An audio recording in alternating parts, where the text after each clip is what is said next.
All right, welcome back to another edition of the Horsemen Pro Football Talk Podcast. This is week 2 of the 2021 season, and I'm Brad. This is Zach. And I'm Hefe. All right, so I got to go through this. If you're watching, hit the subscribe button and the bell icon. And if you haven't hit it yet, you're the reason I have to keep saying it. So if you want me to stop saying it, then hit it. But if you do hit it, I probably won't stop saying it anyway. But if you listen on your favorite podcast platform, head on over to YouTube. Help us out there. We certainly appreciate their support.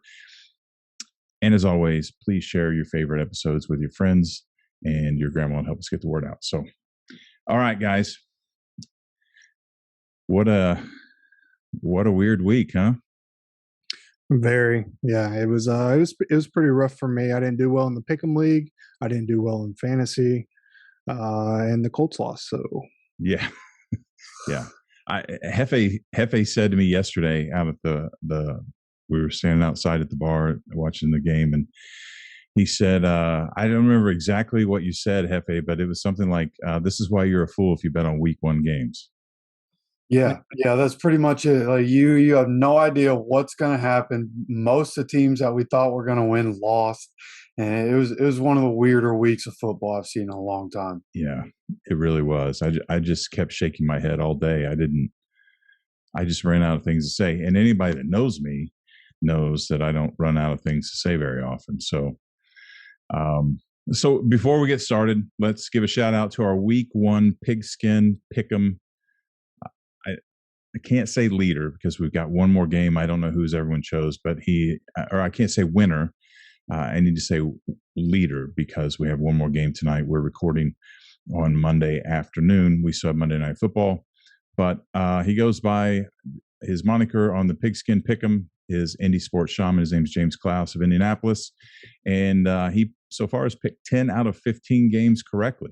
So we'll see what he does tonight. He may win, so congratulations with that for sure. But I think he's got. I think there are 2 people hot on his heels, and I can't mention their name because you can only get your name mentioned if you win. It's the rules. I don't make them up. I just play by them. So, but if you haven't signed up for our Pigskin Pick'em group, it's not too late. We announce the winner or the leader every week because we record on Mondays. But if you're interested, we'd love you to jump in and play week to week. Don't worry about the overall score. Go to our Facebook or Twitter page at Horsemen Sports and sign up for free. Or you can go to fantasy.espn.com and search for the Horsemen Pick'em. We'd love to have you. So with that said, Hefe, you and I stunk up the place about as bad as Aaron Rodgers playing in TIAA Bank Field yesterday. And for those not paying attention, that's where the Packers succumbed to the brutal beating by Jameis Winston and the New Orleans Saints yesterday, which wasn't, to my understanding, was intentionally chosen by the Saints because Rodgers doesn't play well there, which, is a bold strategy, Cotton, and looks like it paid off. Had you guys heard that too? Yeah, I don't think I'm pretty sure it's something like Aaron Rodgers has never won a game in Florida. So that's what I was hearing. Yeah. That's interesting. yeah, I've never heard that. Oh yeah. Well, I hadn't heard that part of it, but I know that's why the Saints chose Jacksonville, because he struggles there. So speaking of that, before we get into everything else, did anyone else have a little anxiety when Jordan Love went in the game yesterday? Nah, it's the game was over. I mean, okay. Look, I'll give you that, but let's not go there yet. I look up and Jordan Love's in the game, and we've had a fun day by the pool. Probably drank a few beers. I look up. I'm talking to Hefe. I look up, and I see Love goes in the game. Matter, you might have pointed it out to me, and I look over and see Rodgers stand on the sideline. My initial feeling was panic. My initial feeling was, oh shit, this is coming unraveled real quick. Then I was like, no, wait a minute. The game's out of reach. We don't want to get guys hurt. We got to get the guys some reps. Rodgers is probably cool, but at first I was in a sheer panic. Yeah, I could understand that. It's especially being in the pool, having a few cocktails, Yeah. just seeing it out there. I mean, given everything that happened in the offseason, you wouldn't expect Jordan Love to actually be in there. So with everything that has transpired, him actually getting in and getting some reps, especially when it catches you off guard, I could understand. Yeah. So I got a quick question. Is this a future indicator of what's to come with Green Bay? I mean, is LaFleur losing control of what's happening, or is this just the week one bugs and kinks and weird situations from this year? Not at all. There's nothing to worry about. It was game one fluke. Everybody has bad games, especially the first game. Look at last season when the Colts lost to the Jaguars. It was the only win the Jags had all season.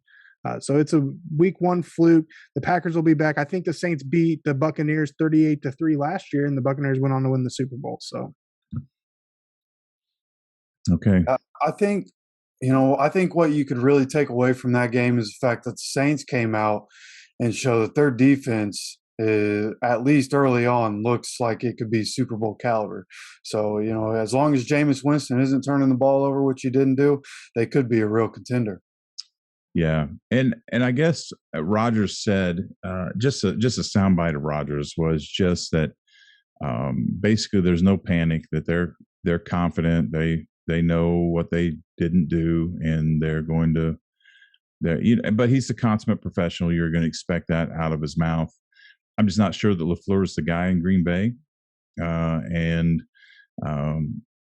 if that's not the case, if he's kind of Jim Caldwelling this thing and holding it together, then it's kind of like a house of cards, and any one thing can derail it. And Rodgers could be propping the whole thing up. I'm speculating. I don't have any idea. It's only week one. We don't need to overreact.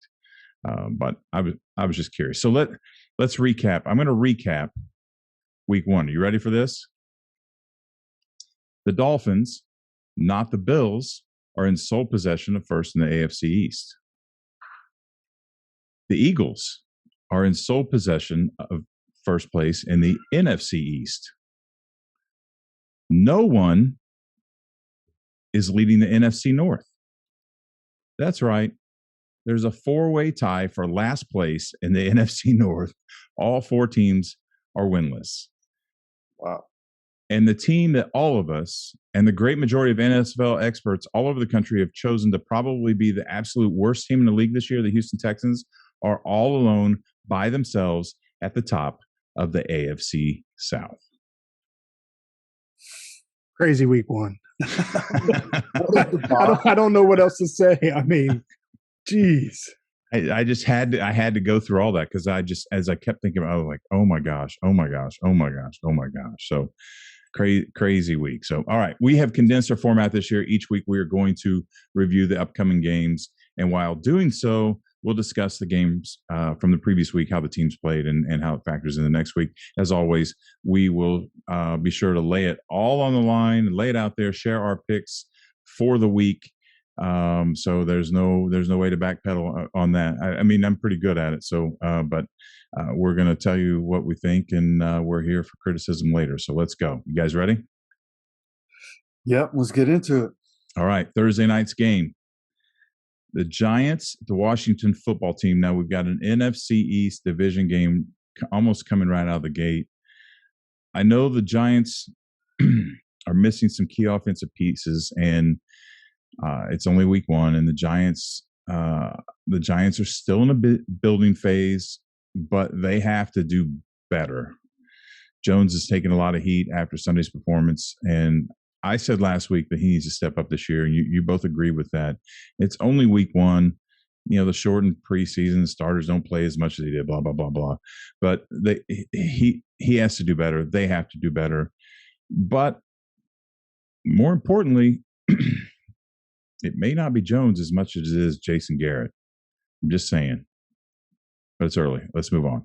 Defense left a little bit to be desired as well. On the flip side, Washington, it's so hard for me to say. Washington football team's defense is really struggling, particularly on third down, or I shouldn't say really struggling. On Sunday, they struggled on third down.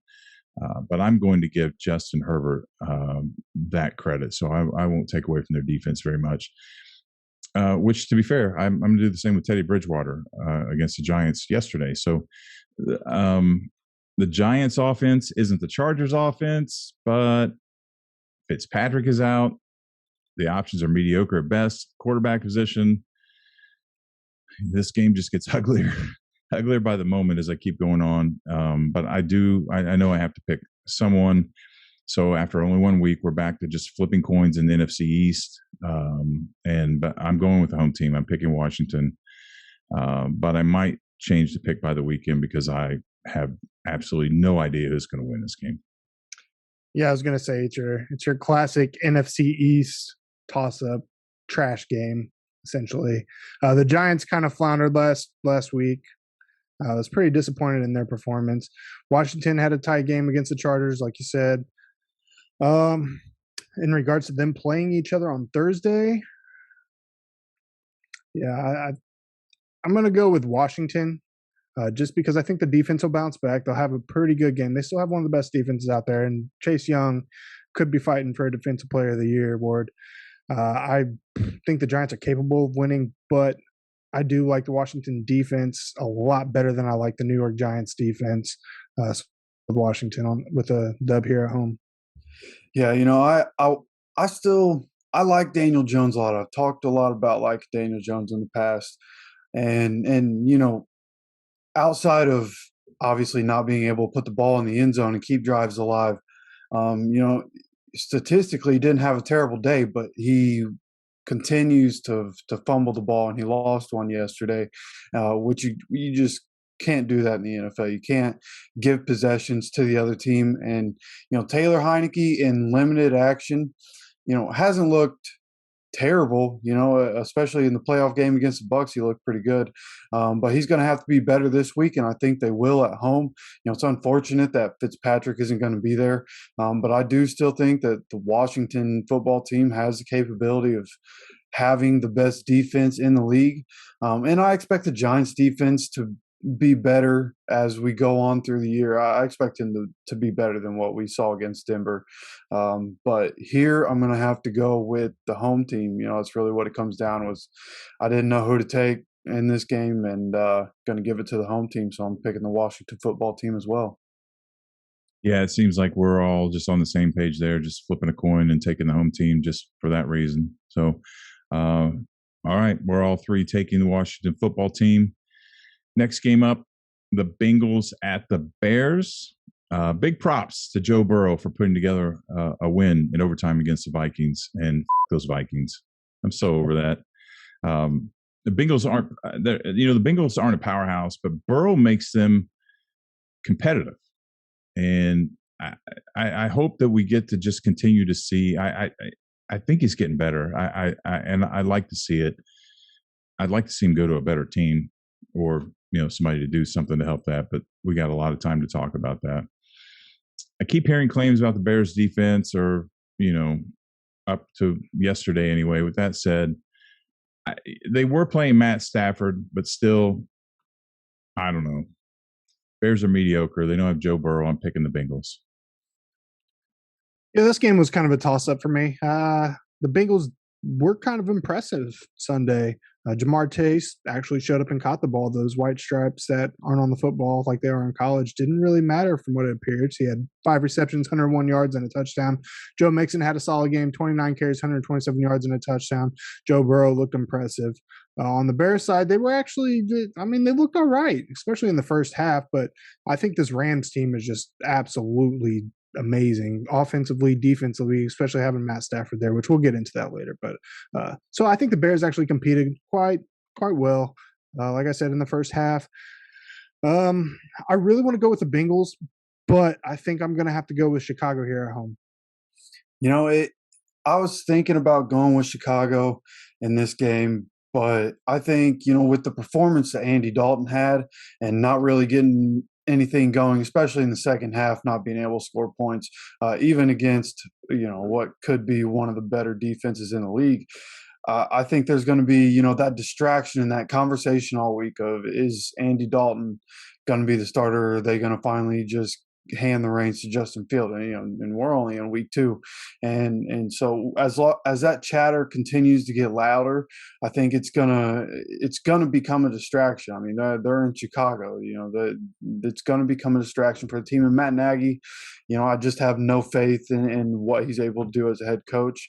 And like you guys have said, Joe Burrow, I mean, he looked really good. That offense looked pretty good yesterday. Joe Mixon, I think getting Joe Mixon going is going to be a big deal for them, having him establish the run for them. So, and their defense looked pretty good against a Vikings offense that we expect to be pretty explosive this year. So I'm going to pick the Bengals going on the road in Chicago.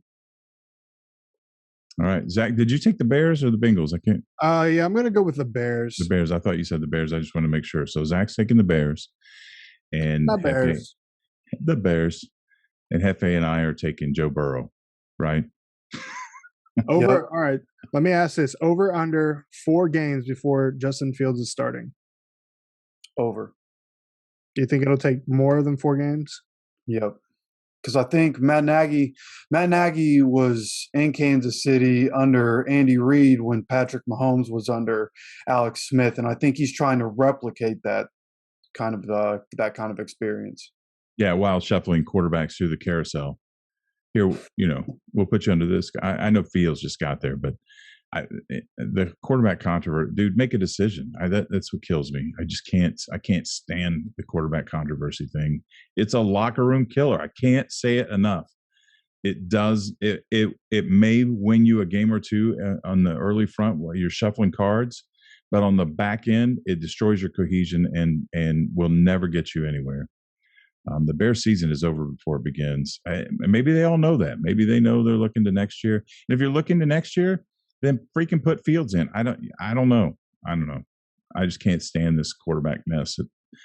Nagy, year 2, Nagy's got a mess on his hands.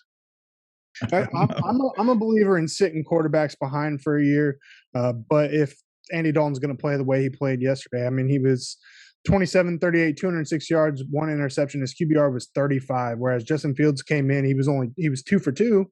10 yards, but he also had a rushing touchdown. So, and he's the young, energetic guy. So, I don't know. I understand sitting him behind, but like Hefe was talking about earlier, eventually that pressure is just going to get to you. You're going to have to make a change. So, I think about game 4 or 5, they're going to make that switch. Well, sometimes you blame quarterbacks, and it's not their fault. Ryan Tannehill and Adam Gase. Yeah. But trust me, I'm not a big Nagy guy either. I think he's definitely going to be on the hot seat. Yeah, and I don't dislike the guy. I'm telling you, I don't know. You can't clear a hurdle if you have a 75-pound weight vest around on your shoulders, unless you're a freak. And I'm sure there are people that can't. I'm sure somebody would be like, "Oh, I can do that," but you get the point, right? That quarterback controversy is just dead weight that teams carry. You just make a decision. Just go, which is what. Brian Flores, as much as I keep bringing that up from last year, and I disagree with what he did because they could have made the playoffs. He made it. He was like, "This is it. This is what we're doing." They were like, "Tua's our guy. Fitzpatrick's here in the interim. At some point, he's going to go in." He put him in, and they never looked back, and that was the end of it. And I admire him for that. I'd like to see Nagy do the same thing, but we'll see what happens. All right, Texans at the Browns. All right, I want to say something. And I want you guys to hear me. I want all of our followers to hear me. And I want every Cleveland Browns fan to hear me very clearly. The Cleveland Browns are for real. We're going to talk about a lot of games today that teams had no business of winning. They either won them or took the better team to the brink. The Dallas and the Bucks, the Colts and the Seahawks, maybe the Cardinals and the Titans. You get the point. But yesterday, the Cleveland Browns did everything they needed to do to beat perhaps the best team in the NFL. And in the regular season, especially week 1, that's all you really want your team to be able to do. The next 17 weeks are just to get in the playoffs. That's all it's about. It's just to get in the playoffs and make a run at the Super Bowl. unless you're just guys collecting a paycheck and you're playing for the Jets. I'm going to piss Benjamin off, but I'll say the Texans. Sorry, Benjamin. The Jets are getting better. I'm going to talk about that. Deshaun Watson, you don't care if you're in the playoffs or not because you're not playing. But then they worry about putting a string of wins together from there. The Cleveland Browns continue to do this season what they did yesterday. They are as much a contender as any AFC team in the league. I believe that. Week one's Gremlin's gone, kind of weird, upside down, topsy-turvy, jinx crap gone. There's no way the Texans going to Cleveland and get a win this week. I'm taking the Browns. Yeah, there is no way. And I agree. This Cleveland team is for real. How as talented as the Kansas City Chiefs offense is, how potent it is, the Browns ran 5 less plays and had 60 more yards than Kansas City did. They should have won that game. Sounds like the Colts game. Yeah, essentially. But yeah, so they should have won that game. Had they won that game, it'd be a completely different story. Everybody on all the huge networks would be talking about the Cleveland Browns, but they didn't do it. So they'll have to prove themselves throughout the course of the season, which they will do. They will be in the playoffs, and they will be a force to be reckoned with. In regards to game 2 against the Texans, it is going to be a blowout. So if you're putting down money, put it on the Browns. Yeah, that's how I feel too. I think the Browns are going to come out and be pretty upset that they lost that game late. They were in control of that game all day long and then had that punt blocked in the fourth quarter. And Kansas City gets the quick touchdown. And after that, the momentum was flopped. KC was at home. It was going to be tough to come back from that kind of mistake. But I think they played well. I picked the Browns to win that game, and I think they should have. Like you were saying, they definitely, it sounds like they played a little better, which is pretty surprising given Patrick Mahomes leading the other offense. But it's going to be a slaughter fest. I don't expect the Texans to be close in this game. The Browns are not the Jaguars in any way, shape, or form. And so this one could get ugly. We could see the Browns resting some starters in the fourth quarter. Yeah, I agree with that completely. Absolutely, completely. So with that said, let's move into the Rams and the Colts. And Zach, you brought up a good point about the offense. Wentz had a decent day. He needs to be better. Now, I'm not saying that what he did. I'm not really defending it. Well, I guess I am defending it. Guy comes into a new team. He's been hurt. He didn't. They're not playing much in preseason anyway. He was hurt. He was out most of preseason. Still hasn't had time to gel us together. He still had a pretty good start, in my opinion. I mean, his 102 passer rating yesterday was better than any game that he had last year. I don't know if you guys knew that. He was 25 for 38, 251 yards, 2 touchdowns. I mean, comparatively, Wilson was 18 for 23, 254 yards and 4 touchdowns. So the problem was, and we actually had, and the Colts actually, I said we, I can't stand when people say we with their football team, but the Colts actually had more total yards and more rushing yards. They had 30 more rushing yards and approximately 50 more total yards. So the problem was punching the ball in when it counted, which is the only thing that matters in the end. It's the only thing that goes on the scoreboard. So the Seahawks did a good job. They did a good job. God, it pains me to say that, but the Colts, they better get it together quick because the Rams, I mean, they struggled running the ball against the Bears, but the Colts don't tighten up this secondary. Stafford's going to go lights out and light this place up for 400 yards. It'll be ugly if they don't tighten up real quick. If we called everything else in this game even, and Stafford looks like Stafford, and Wentz is still trying to figure out how this whole thing works in Indianapolis, and the Colts and the Colts secondary the way it looked, I'm going to take the Rams. Yeah. So I think Carson Wentz did well, given the circumstances. I think the 2 major issues for the Colts in game 1 was a shaky offensive line, which we knew would possibly be the case with the various injuries we have had. So hopefully we can get that corrected. If we get that corrected, the offense will be better. Not having T.Y. Hilton out there is definitely hurting a little bit because you got to have that threat from him. So our young guys really need to step up on the outside and give Wentz some better options. Defensively, can't give up the big plays. They gave up way too many big plays, and that was all the difference in this game. They only held Russell to 254 yards, and rushing-wise, they gave up 140 yards rushing, which is pretty average. So if it wasn't for the huge plays down the field that the Seahawks were able to make, this would be a completely different game. I saw a bunch of people on social media today completely bashing the Colts. You know how Colts fans get. You lose one game and the world's on fire. Carson Wentz sucks. They don't know what they're doing. Why do we trade all these picks and blah, blah, blah, blah, blah. Colts aren't going to do anything. Everybody just relax. The Colts will be fine. They have a very tough stretch, especially these first 5-6 games. They may go 500. They may not even hit 500 through these, but towards the end of the year, things will look better. The Colts definitely will be in playoff contention. With this game coming up, I think the Rams could potentially win the Super Bowl this year. Their defense is that good. Matt Stafford just showed how electric their offense can be. So I think the Colts are going to fall to 0-2, actually. Stafford will put up those deep passes, and if the Colts can't stop him and the Colts can't block on the offensive line, it's just going to be like last game, except like you said, it could be even worse.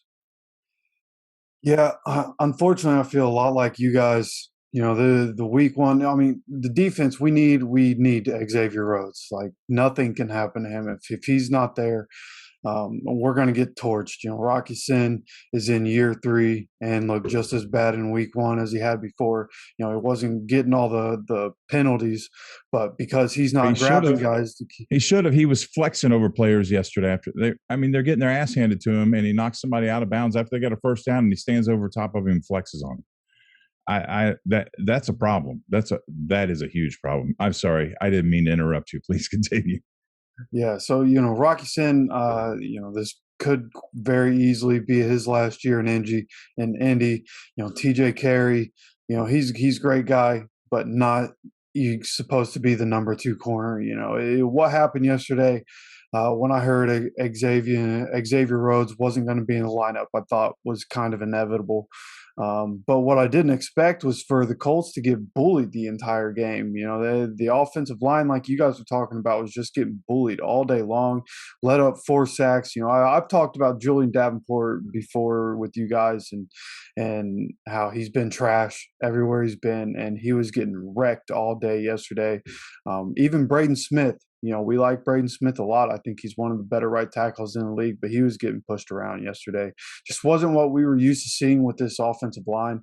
I don't expect that to be an every game issue. I think, though, as they continue to play together, like Zach mentioned, that with the injuries and whatnot, they hadn't had a whole lot of time together as a starting unit in the training camp and in the preseason. But, I don't think against the Rams is going to be the game that it gets fixed. You're going up against Aaron Donald and a really stout front seven. You're going with Jalen Ramsey on the outside and a pretty good secondary around him. So, unfortunately, I also have the Colts starting 0-2, but I do believe they'll bounce back.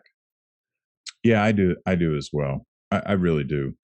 There's a couple things you guys both said that I want to address. First of all, Colts fans, stop calling. Zach, I saw the same thing. People saying that start Jacob Eason. I'm surprised I didn't see somebody say bring Brissett back. You will. You know what?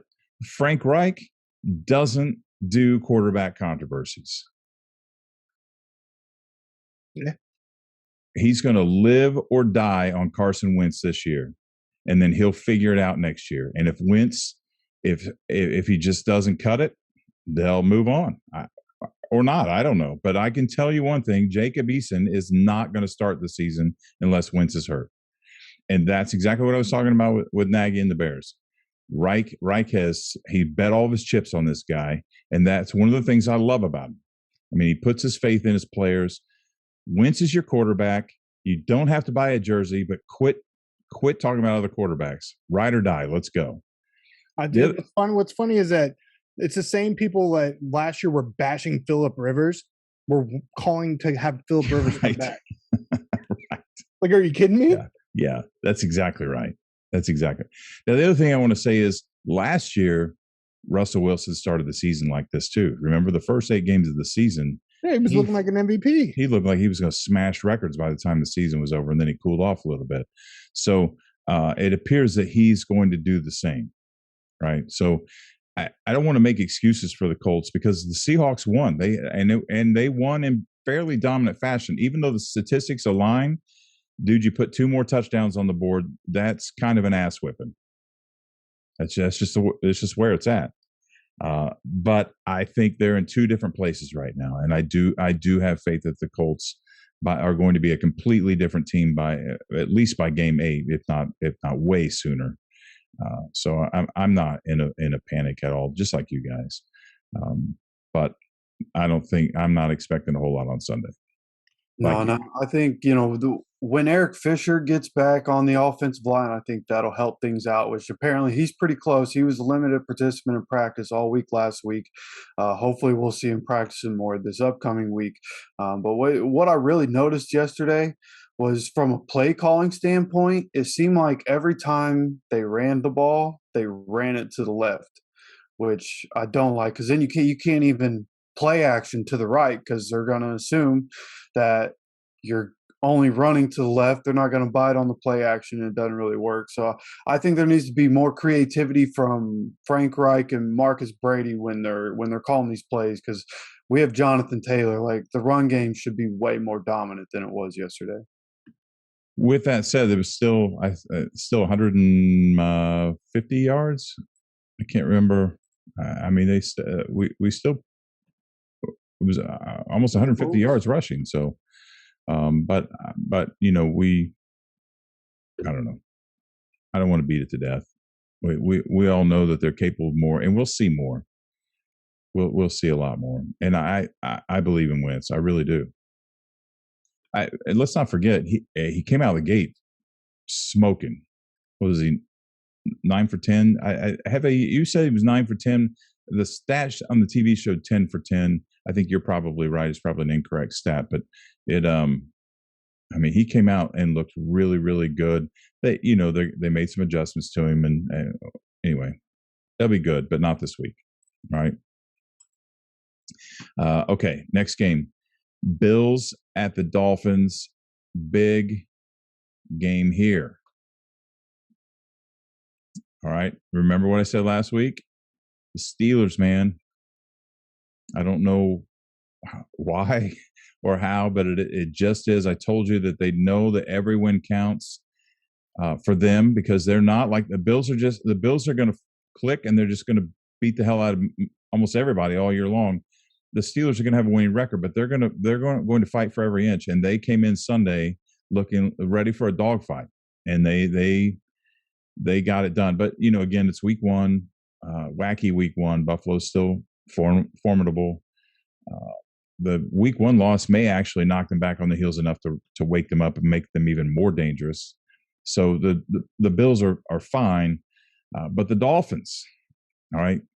A completely different case. Big win for Flores. It certainly was an easy win, and these aren't these aren't your dad's Patriots. Wait a minute. But it was a win on the road in Foxborough against his mentor, who happens to be one of the best coaches ever. If you don't think that injects confidence into that locker room, you are dead wrong. You don't understand what Flores is doing down there. Now, confidence doesn't necessarily win games. There's a lot to it, but it sure helps. And the Dolphins are riding high. By the way, did you guys see Belichick and Flores handshake? I did not. Flores, went out to his mentor. He just beat his mentor. He's excited. Probably excited that he beat his mentor, that he couldn't sleep probably the 3 nights before, but he's excited to see his mentor. Walks out in the center of the field like he wants to give his dad a hug, and his dad just kind of shakes his hand, blows him off, tells him good job, and starts to walk away. And Flores has a hold of his hand, trying to pat him on the back, talk to him as Belichick's walking away. classic Belichick. I just don't think that guy's got any emotions in his body, and he didn't have any to share. But Flores, I'm sure Flores knows that. Anyway, I'm finding it really hard to bet that the Bills will start 0-2. But I'm struggling against betting against the Dolphins at home. What's the spread on this game? Does anybody know? I can find out. I haven't done my spread picks. I don't know, and I'm still not convinced on Tua. This isn't sitting well with me. Buffalo by 3.5. Okay, and Tua had a good, great drive, an average day, decent day, but he is 2-0 against the Patriots. I want to believe in the Dolphins. My emotions are all over the damn place. But I'm gonna have to take the Bills. I think maybe I don't know. We'll see. I don't know. The Dolphins were able to squeak one out. Tua didn't look impressive at all. He was 16-27, 202 yards, 1 touchdown, 1 interception. Not very good. But they still got the win in New England. That's a huge win. I agree. They're probably going to hype them up a little bit. As far as the Bills going against the Steelers, that Steelers defense, man, I think they held Josh Allen to 30 of 51 passing, which is pretty good because I think Josh Allen's going to be the MVP. So that's the only reason why Buffalo lost that game, because that Steelers defense. The Steelers offense wasn't even impressive. It was just completely the defense there. The Dolphins defense is good. Not nearly as good as what the Steelers defense is. So for that alone, I think Buffalo is definitely going to turn it around. They're gonna get the win in Miami. Yeah, it's a lot of how I feel. Some of these teams, some of these good teams, getting this early slap in the mouth, little taste of humble pie. Generally when we see this happen, the really good teams don't lose back-to-back games. And with the Dolphins looking, pretty average in that game yesterday, I think the Bills are going to come in with a point to make, and I think they're going to want to take down the Dolphins and secure their place as the number 1 seed in the AFC East and not want to give it up. So, and of course, like you guys have heard me say, Josh Allen is my MVP pick. So I'm going to take the Bills this week with an impressive win in Miami. All right, we're all three taking the Bills. Well, at least 2 of us sound sure. The other ones, I'm emotionally involved, and I can't separate it. Is that what you want me to say? You're going to break me, make me say it? Gotta know when to hold 'em, know when to fold 'em, know when to walk away. All right, in another AFC East matchup, or the other AFC East matchup, I should say, the Patriots at the Jets. I'm sorry, Benjamin. This is no contest for me. Mac Jones looked good against a very good Dolphins defense yesterday. Did you know that Mac Jones had the highest completion percentage of 74.4% of any rookie quarterback making their first NFL start in NFL history? Cool stat. Very cool stat. The Patriots defense got better as the game went on. That should be a good sign or a bad sign, depending on whether you love the Patriots or hate the Patriots. I do have to say this. I have seen a ridiculous amount of Patriots fans are suddenly Bucs fans. It's like it was a divorce, and you went with the parent with the most money. But it was like Peyton Manning and the Broncos, though. Yeah. So I get it. I understand. Yeah. Okay. Fair enough. It's everybody else who's all of a sudden a Tampa Bay Buccaneers fan that you never heard them talk about the Bucs. That's the problem. Yeah. Yeah. And I had someone talk trash to me last year about that, and then I produced the pictures of me in Buccaneers gear from about 4 or 5 years ago after I moved down here. So I solved that problem. Anyway, the defense got better as the game went on. They don't fumble in the end. They don't lose that game. Zach Wilson Zach Wilson's still sore from the beating he took from the Panthers. He's young. He didn't have a first go down, and he got knocked around. He just got his ass kicked. Like I said, this isn't the old Patriots, but it's still Beelzebub. And I look for them to confuse Wilson, put a lot of pressure on him. So I got to go with the Pats. Yeah, I'm going with the Pats as well. I don't think there's any way the Jets are going to win this game. However, they did look better. They will be better. Zach Wilson, besides taking 6 sacks in the game, he wasn't bad. He was 20 for 37, 258 yards, 2 touchdowns, and an interception in his NFL debut. I think he's going to be pretty good. Give him a couple years, kind of settle in. Hopefully the Jets can keep building up. But things are looking promising for New York. Just not going to happen this year. Pump the brakes a little bit, Jets guy. I know you're out there. Hopefully you're still listening. We appreciate you. But yeah, that Bill Belichick, he'll dial it up. Wilson will be running for his life. There's no way the Jets are going to win this game, especially because they could not run the ball. They had 17 total carries for only 45 yards. That's a 2.6 yards per carry average. You cannot win an NFL football game if you cannot establish a run, unless you're Patrick Mahomes and the Kansas City Chiefs. Yeah, and then that's a lot of the reason I was real down on the Jets. I mean, if you can't establish the run, then there's really no hope, especially with the rookie quarterback, and especially in a game where you're the opposite coach is Bill Belichick, and we know from history that rookie quarterbacks going up against Bill Belichick is not a good mix. It usually doesn't go well for the rookie quarterback. So, like Brad was talking about, I expect Bill Belichick to throw all kinds of stuff that's going to confuse Zach Wilson in this Jets offense. And unfortunately, Robert Salah is going to start his coaching career 0-2. Yeah, unfortunately. I agree. All right. Next up, Niners at the Eagles. How about them Eagles? Yeah, who would have guessed? They shut me up. Yeah, I don't know what to say. I don't. Me either. So I want to apologize to every Eagles fan who's paying attention. I just had my mouth open all day Sunday, so good on them. But I do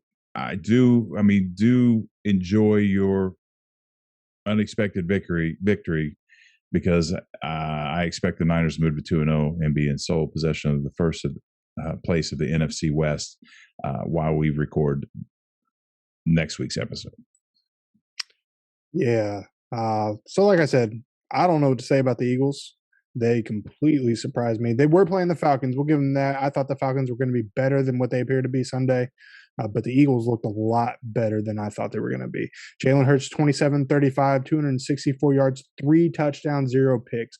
Solid performance there. They had a pretty good rushing game, 31 carries, 173 yards. Can't complain. And the Niners, although they put up quite a bit and they were running away, I mean, the Lions started to creep back in that game. So I'm going to go with the Niners.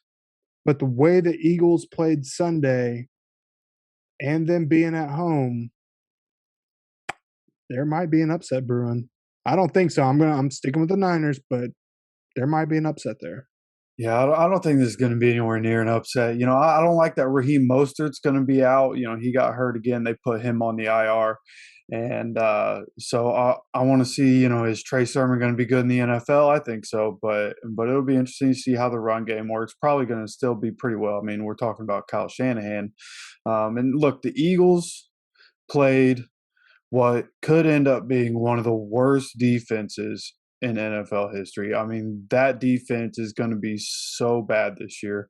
And so the 49ers defense, much better defense. If Jalen Hurts in this offense can be dialed in like that and put points on the board against a better defense, you know, one of the top defenses in the NFL, then I'll be a believer.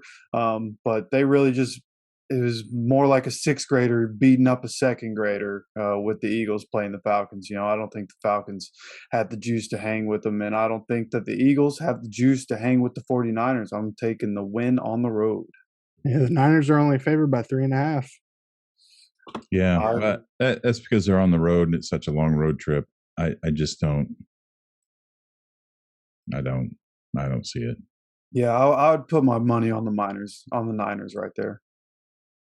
Yeah, Me too. Jeff, did you say you're a believer? No, won't catch me saying that. Back off. All right, next game up is Raiders at Steelers. I don't mean to turn this into a religious conversation, but do you guys know what the shortest verse in the Bible is? No. It's Jesus wept. You know what the shortest commentary on the Horsemen Pro Football Talk podcast is? Steelers moved to 2-0. Agreed. Yeah, I have no disagreements there. Shall we move on? Let's do it. I mean, do you guys have anything else you want to say about this game? I don't. Is drop. I mean, we don't know how the Raiders are going to perform because they still have to play Monday night tonight. But assuming that they're not going to beat Baltimore, and they drop to 0-2, is Chucky on the hot seat? I think Chucky's on the hot seat anyway. I personally don't know that Chucky will be there next year. Didn't they give him a 10-year contract? Let me tell you why it'll be at least another 3 years until John Gruden gets fired. Okay? All right. They gave this dude a 10-year contract worth $100 million a year, so they're paying him $10 million a year, and it's all guaranteed, all of it. There's no way they bring in a new coach. I mean, I guess if anybody was going to do it, it'd be Mark Davis because that dude's out of his mind and has. That's exactly what I was getting ready to say. But so I guess I could see it happening. But with Mark Davis and John Gruden, they're like best friends. So I don't expect Gruden. Well, to be. And Gruden's like the spouse that got away that he got to get back later on. I mean, he left and won a Super Bowl somewhere else. And that whole time he's like, damn it, he's, it's like he's jealous. I can see that. I don't know. I mean, you make some great points there. I just I don't see Chucky turning this around. I don't know what the problem is. I don't know if it's the front office. I don't know if he's lost his mojo. I don't know if he's just staying out in the casino all night. I don't know what he's doing. But Jeff told us what the problem was last week. Yeah, problem's Mike Mayock. I'm going to continue to preach that. Mike Mayock has no idea what he's doing. And the offense, even last year, the offense had him in games, but the defense there is so terrible. And it has been for like 3 years now. Yeah, Mike Mayock hasn't done anything about it. Why isn't Chucky doing something? When isn't that the guy Antonio Brown tried to fight? Yes, it is. That's what I thought. Yeah. I don't know. All right, let's move on, shall we? Steelers gonna. We all three agree, and you should too. The Raiders have no business beating Pittsburgh in Pittsburgh. Just not going to happen. All right, next up, Saints at the Panthers. Interesting game, interdivision. Sam Darnold's confidence cranked up a notch yesterday. Big win for him. Big confidence booster.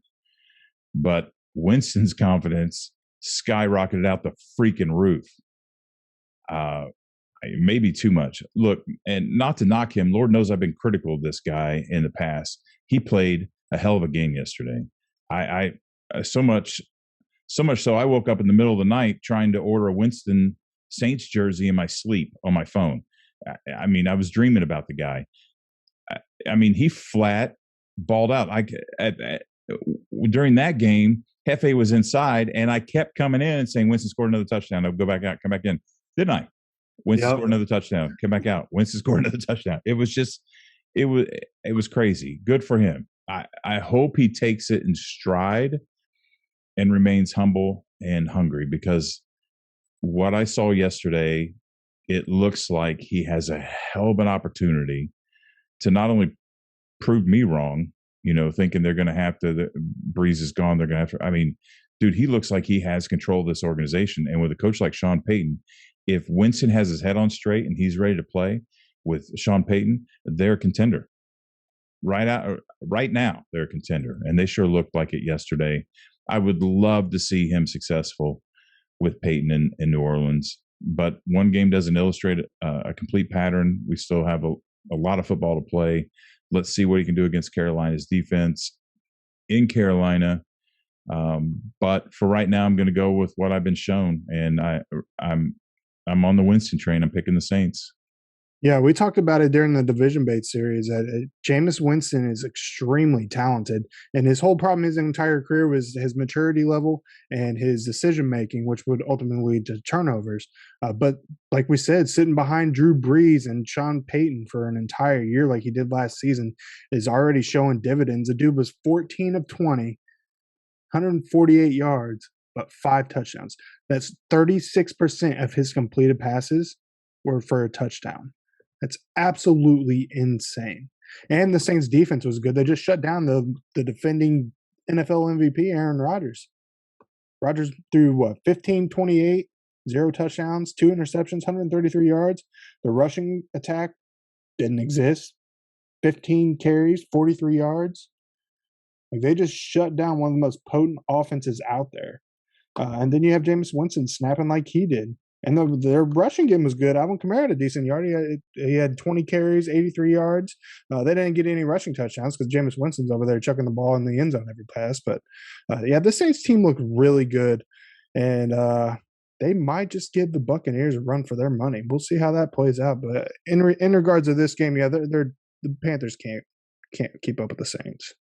Yeah, and I wish I could entertain the fact that the Panthers might win this game. But what we saw yesterday, I thought this offense would be sluggish, not because of Jameis, but because I thought Michael Thomas was the only viable receiving weapon outside of Alvin Kamara there. So I thought without him for the first 6 weeks, they'd stumble out the gates and struggle.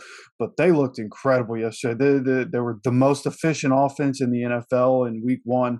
And I mean, when you have Sean Payton at the helm, I mean, what is there that makes you think that's going to slow down, especially against the Panthers?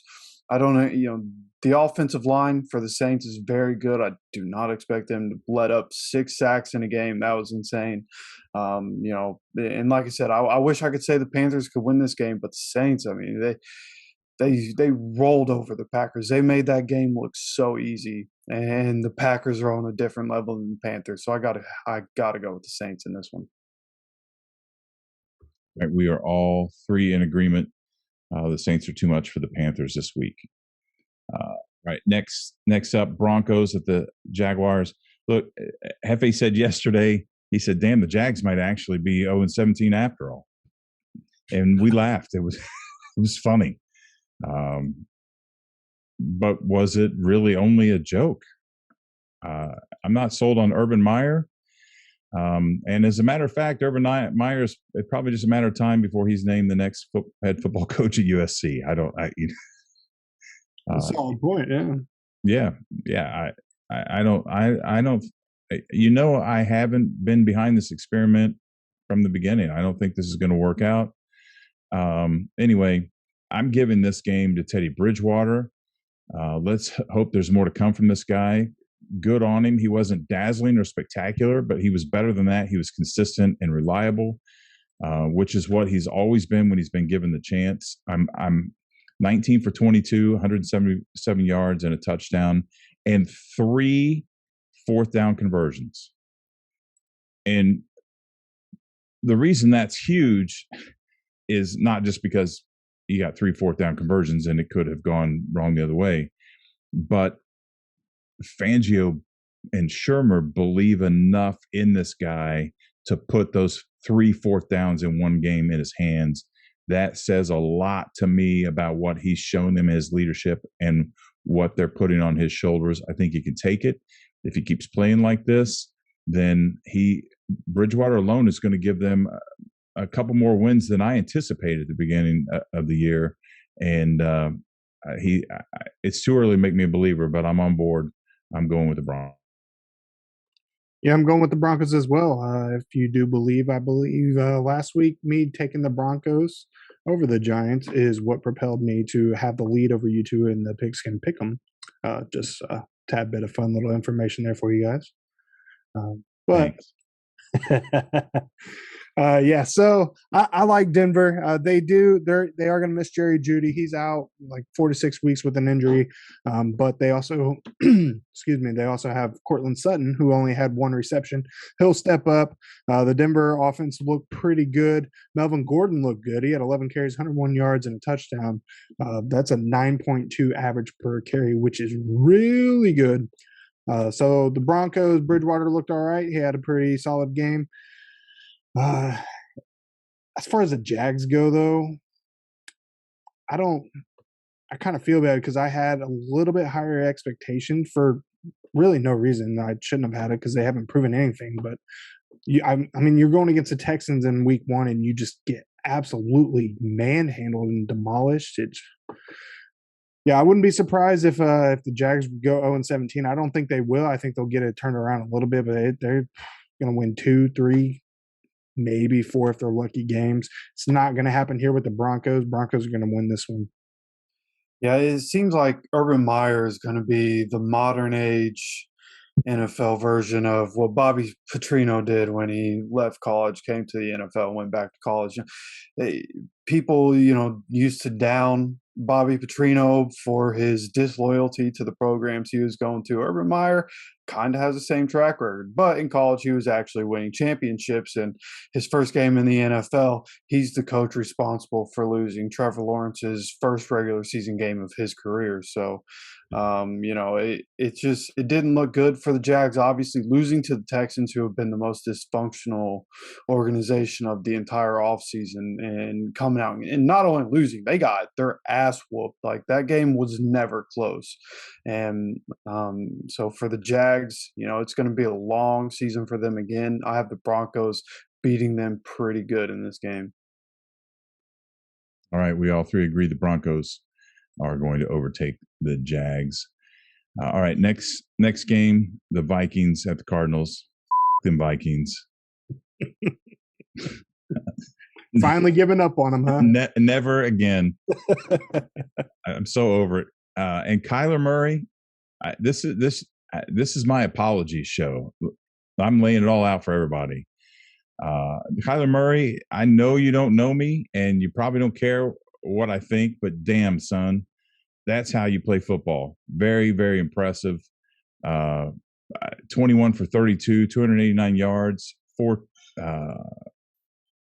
one touchdown, right? No, 4 touchdowns. 4 touchdowns. Yeah. 121 passer rating. I mean, that's how you play football. And if this is what this kid's going to be like, I'll listen about the Cardinals. I expected it last year and it didn't happen. I thought it was over, but I've got a couple guys that have changed my opinion this week. I hope you're taking notes and paying attention, because I am. I'm taking the Cardinals definitely, but I'm never taking the Vikings ever again, ever. Yeah, I told you guys the Cardinals, don't underestimate the Cardinals, because they're going to be pretty decent this year, and they definitely proved that against the Titans. The Titans got some things to work out, but Cardinals did look good. I'm also going to take them easily against the Vikings. Yeah, the Cardinals yesterday, I talked before the season, in our division debates when we were talking about the Cardinals. I said that the issue with Kyler Murray and this team is that they aren't consistent. Titans only scoring, they have 13 points, I think it was. Yeah, holding the Titans to 13 points is pretty impressive. Right, I didn't expect the Cardinals defense to be that good, but to have 38 points is kind of what I expected for them. The Titans defense is going to be trash just like it was last year, so that wasn't crazy unexpected. I, again, just didn't expect the Titans to play so bad. But I'm with you guys. I don't have any faith that the Cardinals offense is going to be slowed down by this Vikings defense. There's just nothing that says the Vikings defense is going to be able to stop these guys. So, like you guys, I'm also going with the Cardinals. Okay, we all three take the Cardinals over the Vikings. Next game up, Falcons at the Bucks. Atlanta's got some issues. This is a tune-up game for the Bucks. They're just playing games here. You see the percentage on that? No. 98-2. Wow. Picking the Bucks. And the 2% picked Atlanta. They're not even deranged, delusional Falcons fans. They're just 10-year-olds that like their uniforms. Yeah. So Bucks, the end. Yeah, I don't know what the money line is on this, but if you're trying to make some easy cash, take the Bucks. Yeah, this is interdivision game, so maybe there's some freaky stuff that happens that keeps this game close by some, but there's no way the Bucks are losing this game. There's absolutely no way. I was trying to look up the spread on this game, but yeah, I'll pull it up real quick just for S&Gs. Tampa by 13.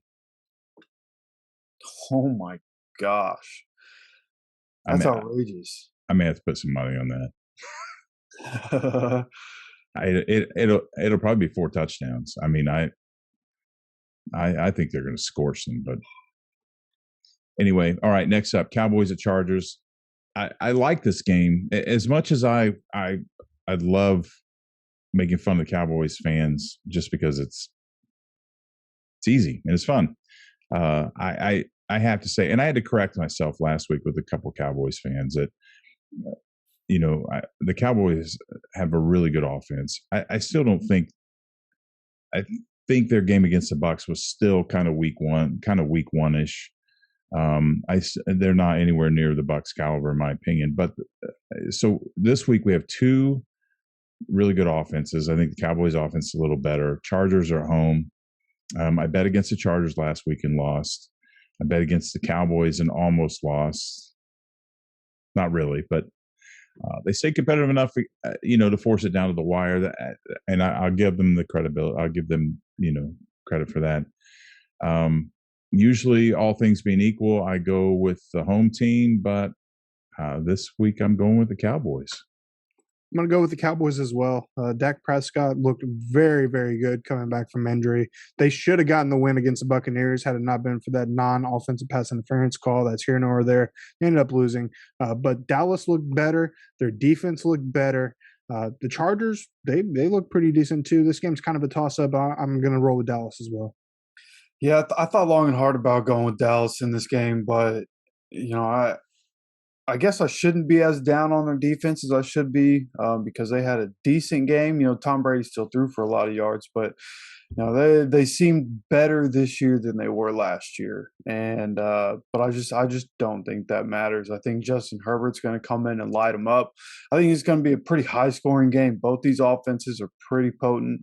But I just have more faith in the Chargers defense being able to make a stop when it matters than I do in the Dallas defense. So for that reason, I'm going with the home team and going with the Chargers. All right. A little bit of separation. Zach and I are taking the Cowboys, and Hefe is taking the Chargers. All right, next up is the Titans and the Seahawks. I'll tell you what, if the Titans beat the Seahawks in Seattle, as a Colts fan, I'm going to be pissed. Something is wrong with the Titans offense. I don't know if that's past tense, something was wrong or something is wrong. But I can only go off what I saw last week. Wilson came to game 1 ready to play right now. He did the same thing last year. He had a monster first half of the year, and I don't see that changing against this Titans defense, and I'm picking Seattle. Yeah, so the Cardinals held Derrick Henry to only 58 yards on 17 carries. So that was the big thing with the Titans because they're going to pound it to Derrick Henry. That's their go-to right there. So if the Seahawks are capable of holding Derrick Henry down like the Cardinals did, I think they will easily win this game. I do think the Titans can win this game, but because they're in Seattle, they do have the 12th man, and the Seahawks are coming off a pretty decent win against the Indianapolis Colts, and the Titans getting blown out by the Cardinals. I'm also going with the Seahawks. Yeah, because of what Zach was just talking about with being able to stop Derrick Henry, if you can do that, then your chances of beating the Titans are pretty high. And with as physical as the Seahawks just were with the Colts, I would expect that to be a lot of the same here with the Seahawks. And remember, Taylor Lewan just gave up 5 sacks to Chandler Jones in one game. So he's coming back from his injury, not the same player we remembered. So, I think this might be a long day for the Titans again. Again, from what we saw yesterday, the Seahawks, they were just so physical. It's hard not to go with the team in the NFL when they're just going to out physical you. And I have a lot of faith that the Seahawks can do that again. Russ was cooking, and I think there's going to be a lot of downfield action with that Seahawks offense because the Titans secondary is not very good. All right, we're all three taking the Seahawks over the Titans. All right, next up is KC at Baltimore. This is tough. Cleveland almost beat Kansas City, and Baltimore's at home. We don't know what Baltimore team is showing up this year. I mean, we expected more out of them last year than we got. On paper, they got everything they need. You can't bet against John Harbaugh. Baltimore's at home. Unfortunately, as we're recording, Baltimore is still yet to play on Monday Night Football. It'll be interesting to see what's going to happen tonight after we record this. This is really, really tough for me, but I just can't bet against KC. I just got to go with what I've been shown, and I have to take the Chiefs. Yeah, it's a game of the week, in my opinion. It's going to be an absolute thrill to watch. Like you say, we don't know how Baltimore is going to be because they haven't played yet. But I'm going to go with Kansas City. Yeah, I wish I could have went with Baltimore in this game. If they were fully healthy, if they have J.K. Dobbins and Gus Edwards and Marcus Peters, maybe this is Baltimore's game to win. But because of the injuries and because we, like Brad was saying, we haven't seen them play yet. They play on Monday Night Football. I'm just not sure what to expect out of them right now. And Kansas City has shown in the past that they can beat this Ravens team. And so I think because of the injuries that have happened, that's going to play a big factor. And I think Kansas City is going to be able to pull this one out. Yeah, and it's always subject to change our picks after we see Baltimore play tonight. But I don't expect that to happen either. Yeah, me either. Yeah, so all three of us are taking KC. All right, so Monday Night Football next week, Lions at the Packers. Hell, who knows? At least they're playing in Lambeau, right? They're not playing in Jacksonville. I don't know what to say about the Packers' performance against the Saints, other than again, it was week 1 and they had a rough camp. They had a rough off season. I got to try to put it together. Hopefully, things will return to normal, and the Packers will do to the Lions what they always do and win. So I'm taking the Packers. Yeah, what you saw with the Packers offensively in week 1 will probably not happen again the rest of the season. And unfortunately for the Detroit Lions, they're going to feel the wrath of Aaron Rodgers, and he is going to explode, and this is going to get ugly. I guarantee it. Yeah, that's how I feel too, especially with Jeff Okudah, top 5 pick last year for the Lions at cornerback. He got a season-ending injury for the second season of his career. And so he wasn't even very good last year while he was in there. And so this Lions team is about to get shredded by Aaron Rodgers. This is one of those good teams that got smacked in the mouth and had to eat some humble pie. The Packers are going to come out hungry, and they're going to come out ready to whoop someone's ass. And MCDC and this Lions team, like Zach said, are going to feel the full-on wrath of that. I have the Packers winning this game actually 41-13. Wow. Okay. Yeah, wouldn't surprise me. Yeah, it wouldn't surprise me either. It really wouldn't. So, okay. Anything else you want to say before we wrap this up? Get in this pick'em league and let's compete. Let's go. Yeah, get in the pick'em league. Get your grandma in the league so we can talk trash to her. Ain't nothing funnier than talking trash to your grandma. What? I don't know. Just join the damn league. All right, that does it for this week. We want to remind you to be sure to show us some love, like, share, and subscribe. And so go to our Facebook page and our Twitter page at Horsemen Sports. Follow us, where we post all the information there for the Pick'em League and all that stuff. Join some of the Pick'em League, blah, blah, blah. And, of course, we will see you back here again next week where we will discuss this week's games and predict games for week 3. Till then, thanks for joining us. Deuces.